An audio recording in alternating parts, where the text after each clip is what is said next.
जसा जसा काळ बदलत चाललाय तसं तसं मुलांच्या बाबतीत वाईट दिवस येऊ लागलेत की काय असं वाटतंय.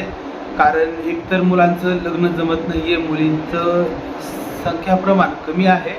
अशा परिस्थितीमध्ये खूप चांगलं काही शिकल्यानंतर किंवा मग प्रॉपर्टी असेल तरच अशा मुलांची लग्न जमत आहेत. बाकीच्या मुलांची अवस्था तर त्याहून बेकार आहे.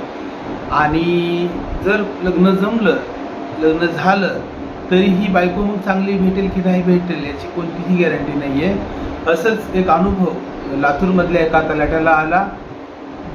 खूप साऱ्या परिश्रमानंतर तो तलाठी झाला आणि त्याच्यानंतर त्यानं लग्न जमवलं. लग्न झाल्याच्या अवघ्याच 12 दिवसात त्यानं आत्महत्या केली. आत्महत्या करण्यासाठी कारण म्हणजे बायकोचं लग्नाच्या अगोदरच एक प्रेमसंबंध होतं, जे लग्नानंतर त्या तलाट्याला समजलं आणि त्या तलाट्याने मग बेचैन होऊन, परेशान होऊन, बायकोच्या छळाला कंटाळून आत्महत्या करण्याचा निर्णय घेतला. आत्महत्या कशासाठी झाली? जेव्हा लग्न झालं तेव्हा मग देवदर्शनाच्या निमित्तानं हे बाहेर गेले असतील कुटुंबासमोर, परंतु प्रत्येक वेळी ती फोनवर बोलताना दिसून यायची, फोनवर बोलताना हसून यायची आणि जेव्हा नवऱ्यासोबत बोलायची वेळ येईल तेव्हा ती कुचकेपणाने बोलायची आणि मला इथंच राहायचं नाही आहे, मला इकडंच राहायला जायचं आहे, तिकडंच राहायला जायचं आहे, अशा गोष्टी करायची. आणि यातून मग त्या नवऱ्याचा संशय वाढला.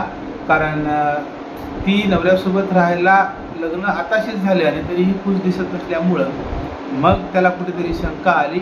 त्यातही कहर म्हणजे त्या बायकोनं परत नवऱ्याजवळ न राहता दुसरीकडे राहायला गेली म्हणजे माहेरी, आणि तिकडे जाऊन मग त्या पहिल्या मुलासोबत बोलायला लागली.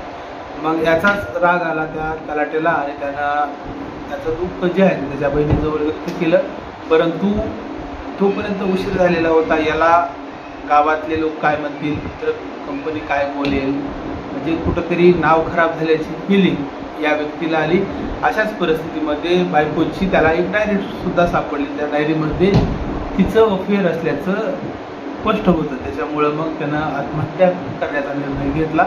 मुलीसुद्धा अजब आहेत, कारण ज्याच्यासोबत प्रेमसंबंध आहे तर त्याच्यासोबत लग्न करायला पाहिजे किंवा मग घरच्यांना स्पष्ट अशी सांगायला पाहिजे की मला याच मुलासोबत लग्न करायचं आहे. माझं कोणाच्या तरी प्रॉपर्टीकडे बघून किंवा नोकरीकडे बघून लग्न लावू नका, कारण मी तिथे राहणारच नाही.